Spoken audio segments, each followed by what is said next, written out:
Hello guys, চলে আসুন। আজকে বৃষ্টির বতরে আমরা খাবো খিচুড়ি।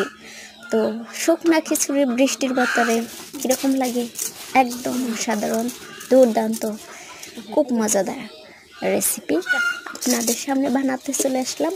প্রথমে যাহা চাল দিলাম, তারপরে হইলো যতগুলো ইনগ্রেডিয়েন্টস আছিল, যেগুলো মশলাপাতি সব কিছুই মিক্স করে নিলাম, ভালো করে মেখে পানি পরিমাণ মতো দিয়ে চুলার আঁচে বসিয়ে দিলাম।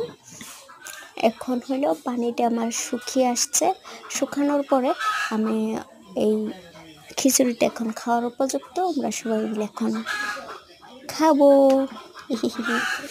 তো গাইস, আপনাদের কেমন লাগে খিচুড়ির রেসিপি অবশ্যই জানাবেন। আর বৃষ্টির মধ্যে আমার মনে হয় সবাই খুব পছন্দ করেন শুকনো শুকনো খিচুড়ি খাওয়াটা, খুবই মজার হবে।